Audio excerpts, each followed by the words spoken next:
Pozdravljeni, spet se oglašamo živo iz Evropskega parlamenta. Tokrat je z nami poslanka Tanja Fajon, magistrica, če se ne motim, Tanja Fajon. In spregovorili bova o aktualnih dogajanjih, pa tudi o nekaj perečih vprašanjih. No pa bi mogoče za začetek, s čem se največ ukvarjate, katero je tisto vaše področje, kot vemo, ima vsak poslanec neko specializacijo v parlamentu. Ja. Hvala lepa in seveda lep pozdrav vsem, ki gledajo. Predvsem vsak od poslancev je aktiven v 2-3 parlamentarnih odborih. Jaz sem precej dejavna v mojem matičnem odboru za človekove pravice, notranje zadeve in pravosodje. Tu imamo ta trenutek na mizi veliko vprašanj odprtih, ko gre za svobodo gibanja, za zaščito posebej ranljivih skupin, brezdomcev, revnih, pripadnikov manjšin, tudi imigrantov, ki prihajajo na evropska tla. Potem, ko gre za vprašanje zaščite nas, državljanov, Evropejcev in osebnih podatkov po prenosu med Evropsko unijo in ZDA, ko je šlo za bančne podatke, ko gre za podatke letalskih potnikov in tako naprej v boju proti terorizmu. In tudi to, kar se je nenazadnje zdaj dogajalo z afero prisluškovalno NSA in Snowdenom. Potem v odboru za zunanjo politiko veliko delujem, posebej na področju naše soseščine, držav Zahodnega Balkana, in pa se ukvarjam veliko z vprašanjem prihodnjih širitev Unije.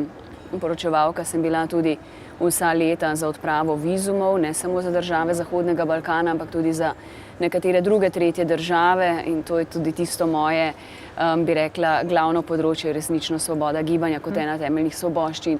In pa še borba proti korupciji, organiziranemu kriminalu, pranju denarja. Imeli smo poseben odbor v Evropskem parlamentu, kjer sem bila koordinatorka. S tem odborom smo sicer že končali delo, ampak sprejeli smo zelo obširno poročilo smernic, kako naj države ravnajo, da bi se bolj učinkovito spopadale skupaj, ker gre za evropski globalni fenomen in problem. In ravno ta teden smo razkrili, kakšna je dejansko korupcija v naših državah. Evropska komisija je objavila Evropska komisija, ja, to smo že objavili na naši internetni strani, Tako. Smo ažurirali. Ja. Skratka, tem je veliko. Ja, ogromno. Slišim, vidim. Veste, kaj bi nas mogoče zdaj, malo imava omejen čas. Mi smo v medijih zasledili torej dokaj odmevno novico, da je bivši poslanec, evropski poslanec Zoran Thaler priznal krivdo, in mene zanima, na kakšen način ste nekako poslanci sprejeli to novico, slovenski poslanci, a so kakšni ukrepi sprejeti, ne vem, je imel kakšen vpliv na vaše delovanje? Mi se nismo o tem pogovarjali, ne poslanci iz Slovenije, še manj pa, da bi se s tem ukvarjali tudi evropski poslanci. To je namreč zadeva, ki je na mizi praktično že nekaj let. Spomnimo se tiste razvpite afere Sunday Times, ki je takrat razkril 3-4 posameznike, ko so novinarji dejansko pod krinko skušali vplivati na delo poslancev s tem, da so ponudili denar v zameno, da bi ti poslanci vložili zakonodajo. Zdaj jaz težko sodim, to ne gre zdaj za neko pravnomočno še odločitev, tudi nisem v poziciji, da bi priznal, pa je zdaj. Na vsak način je ta afera takrat imela posledice za Evropski parlament. Eden od poslancev, Avstrijec je in Zoran Thaler, sta takrat se umaknila, da so te postopki normalno potekali, medtem ko eden od poslancev, kolega Romun, še vedno ostaja poslanec v parlamentu, izgubil je sicer vse funkcije.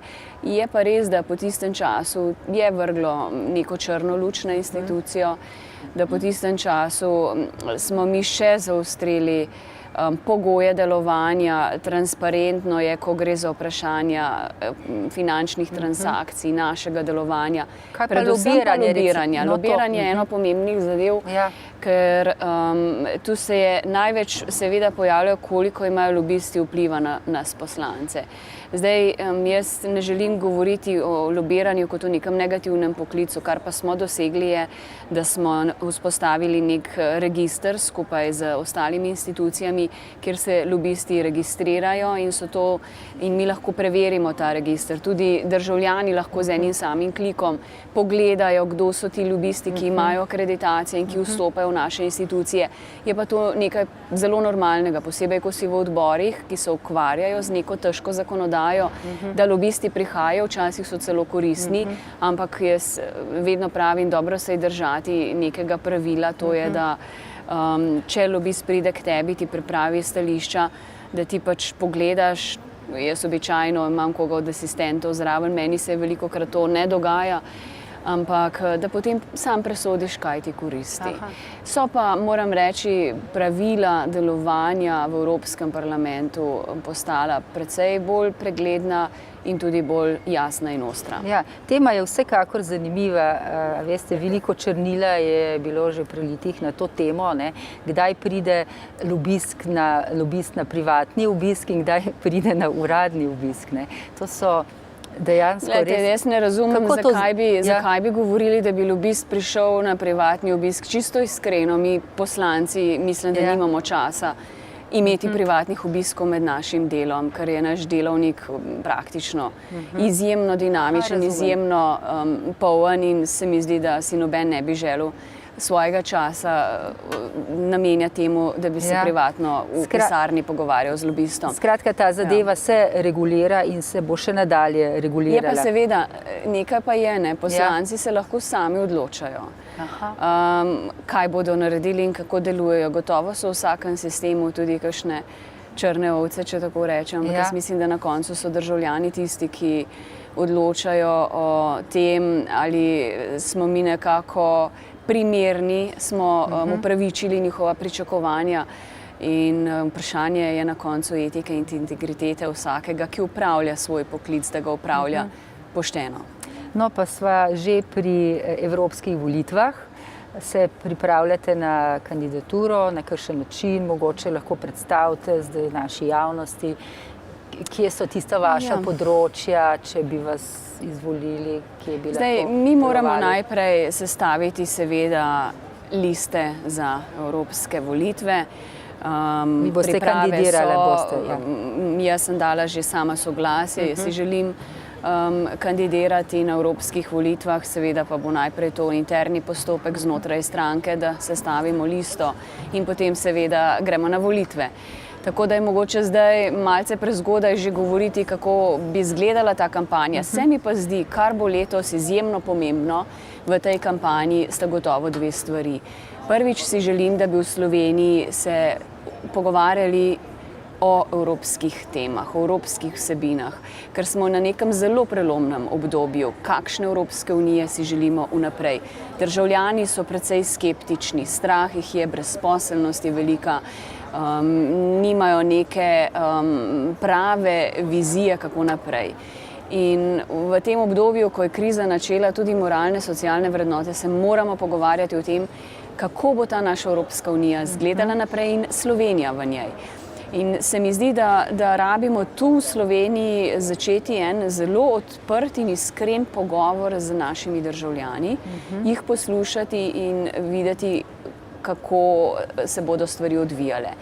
Evropske volitve bodo prelomne v tem oziru, ker namreč lahko se nam zgodi, da bomo dobili v Evropski parlament veliko več nekih evroskeptikov ali nacionalistov ali predstavnikov skrajne desnice, po čem to sklepate? Ki bodo ravno po tem razočaranju, po teh raziskavah, ki jih dobivamo, da ljudje premalo verjamejo v evropski projekt povezovanja, premalo se pogovarjamo o tem, kako spet Evropsko unijo narediti tako, da bo človek v ospredju, da bomo spet razumeli te vrednote solidarnosti, pomoči, povezovanja in nazadnje, da živimo v nekem svetu globalizacije, kjer nobena sama država ne mora biti izolirana, da rabimo držati skupaj, ker nas prehitevajo po levi in po desni ta gospodarstva. To je ena stvar, ki si želim, da bi znali v naslednjih mesecih v kampanji resnično približati državljane evropskim politikam in projektu povezovanja, dobiti to zaupanje. Druga pa je seveda volilna udeležba. Mi moramo volivce nagovarjati da se bodo volitev odločali o udeležijo. svoji prihodnosti. Ja, aha. In to posebej tudi mlado generacijo. Mlada generacija nima danes tega občutka evropske identitete. Odrasla je v tej evropski danosti, lahko svobodno potuje, lahko se izobražuje v tujini, lahko išče zaposlitve. In to nekako moramo povedati. Samoumevno sprejemajo, ja. Dejstvo pa je, da so to evropske vrednote. Tako kot mir ni nekaj samoumevnega, tudi ta svoboda in to možnost izobraževanja, ki nam ponuja Evropska unija ali pa zaposlitev, ni nekaj samoumevnega. In zdaj pridobiti mlade volivce ali nasploh volivce, da bodo šli na te evropske volitve, da bo pomemben njihov glas, jaz mislim, da bo to v tej kampanji zelo odločilno. In predvsem se pogovarjati resnično, kje so tisti strahovi, kje je nastal ta razkol in obuditi te vrednote, na katerih je dejansko Evropska unija nastala po pogorišču, po drugi svetovni vojni in v revščini. Recimo, odprli smo eno zanimivo temo, ne? Vi kot bivša novinarka, medijski človek, ne? Imate gotovo kakšno mnenje o tem, kako mediji, no, pa mogoče tudi slovenski mediji, poročajo o dogajanjih v Evropski uniji, ne? Kako oni pokrivajo ta dogajanja, kako so aktualni, kako nagovarjajo gledalce, poslušalce, ne? To se mi zdi zelo pomembno vprašanje in bom skušala čim bolj pragmatično odgovoriti samo z enim podatkom z raziskave, ki je bila nedavno objavljena Eurobarometra, da dejansko Evropejci v veliki meri pravijo, da v zadnjih mesecih, v zadnjem obdobju niso dobili praktično niti ene informacije o delu Evropskega parlamenta. To je zame zelo zaskrbljujoč podatek. Če ni tega pretoka informacij, kaj počne institucija, po drugi strani pa imamo neko negativno, populistično poročanje in v slabem pomenu, potem se nam zgodi, da dejansko ljudje ne poznajo delovanja institucij. Pomanjkanje informacij dejansko. Tu pridemo do nekega zelo nevarnega, zavavajočega stanja in tu se mi zdi, da mediji igrajo izjemno pomembno vlogo in jaz si zelo želim, da bodo v tej kampanji odigrali neko modro vlogo. To pomeni, da bodo res prenašali kredibilne informacije na verodostojen način, uravnotežen način in da bodo dopuščali prostor, da se pogovarjamo o evropskih vsebinah.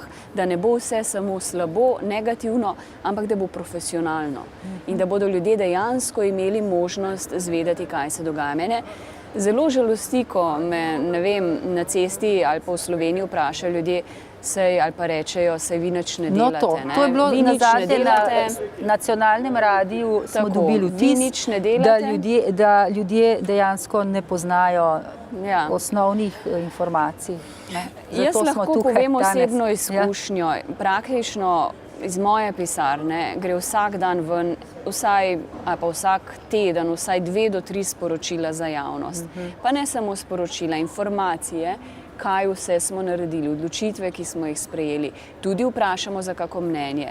To dejansko zelo, zelo redko pride do javnosti. Gospa Fajonova, kje se ustavi? Ne vem. Mogoče uredniška politika? Uredniška politika, ali je to še vedno tisto prepričanje, da Evropski parlament je pa še vedno nek debatni krožek. Pa v resnici je to zmotno prepričanje. V Evropskem parlamentu danes gre praktično več kot 90% zakonodaje čez naše roke. To pomeni, da mi lahko zelo pomembno vplivamo na to, kakšno življenje bomo imeli v Evropi. In če ne bomo znali tega izkoristiti, bomo imeli napačne odločitve za vnaprej. To je ena stvar. Drugo pa je, zdaj vedno prišli smo v neko situacijo, se mi zdi, ko je bolj atraktivno poročati negativne zgodbe.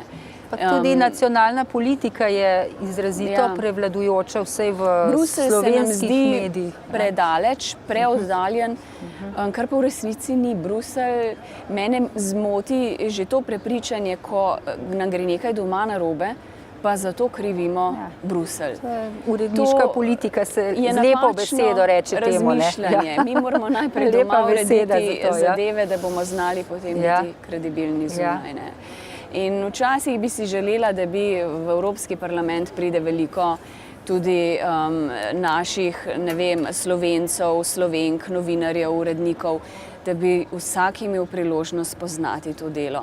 Potem pa je seveda tudi na strani novinarjev, isto kot v našem poklicu ali v mojem prejšnjem poklicu, vprašanje profesionalnosti, kredibilnosti, etike, samega nadzora sebe, kaj počnemo.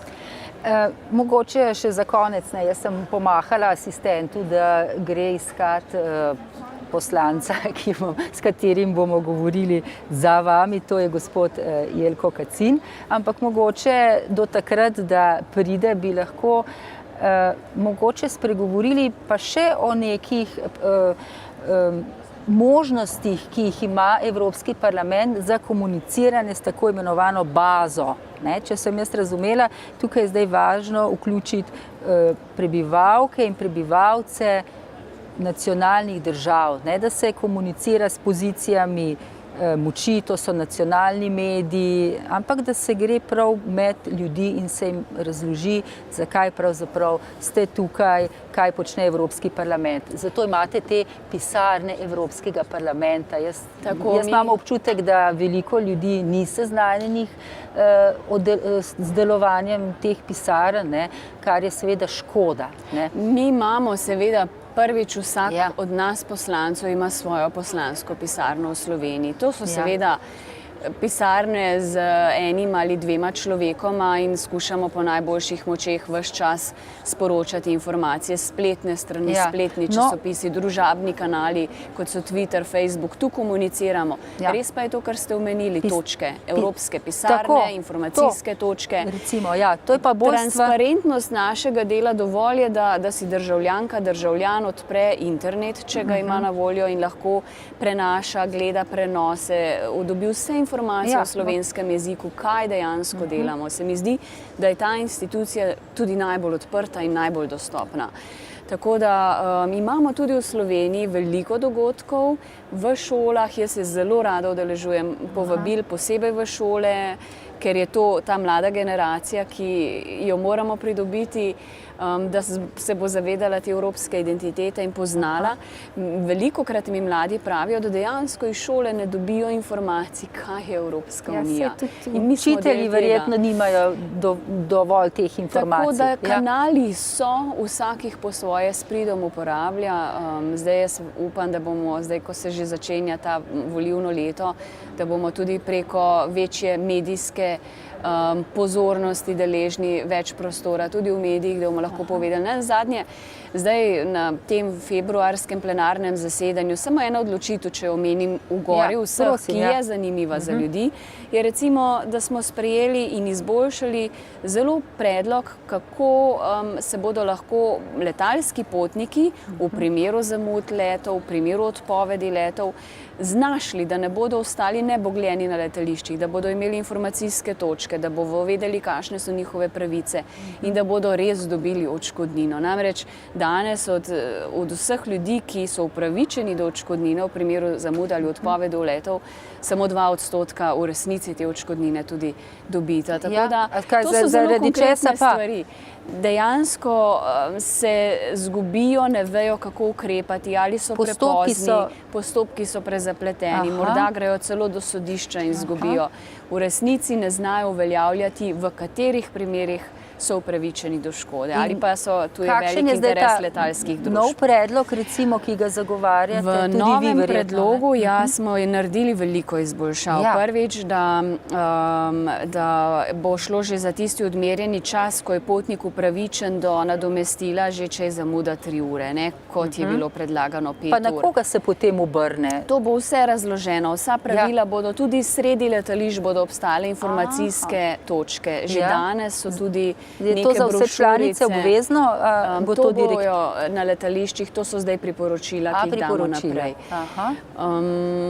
Bo obvezno tudi recimo, da ne bo več šikaniranja, ko gre za ročno prtljago, koliko lahko stvari nesemo v avion in podobno, da bomo imeli večjo pozornost za invalidne osebe, za družine z otroci, ko potujejo z vozičkom, da bo mogoče že voziček pripeljati do letala in take izboljšave olajšave Kako da potnikom. lahko vnesemo neomejeno? Ne neomejeno, ampak recimo tu je šlo za eno tako bolj občutljivo debato pri ženskih torbicah, da so lahko te še kos dodatni več. Recimo, kar nekaj takih zelo konkretnih izboljšav je bilo. Smo zdaj deležni merjenja torb, potem kupovanja torb na samem mestu, ker tista naša ne gre noter, prelaganja stvari, oblačenja, mislim, to je zdaj postaja že precej. Jaz mislim, da s temi ukrepi včasih gremo mogoče predaleč, ampak po drugi strani, če bi imeli mi to uravnoteženo, da vemo, da smo preprečili kakšen teroristični napad, potem so ti ukrepi upravičeni. Včasih pa niso res uravnoteženi z realnostjo, koliko smo dejansko učinkoviti v tem boju. To smo že tudi prebrali v medijih. Dobro, poslanka Fajonova, hvala lepa za pogovor. Jaz vam želim še veliko uspeha naprej in predvsem pri vaši kandidaturi in morebitni zmagi na volitvah. Hvala lepa. Hvala za obisk. Mi bomo nadaljevali s pogovorom s poslancem gospodom Jankotom Kacinom, ki ga pričakujemo vsak trenutek, do takrat pa kratek premor. Hvala lepa.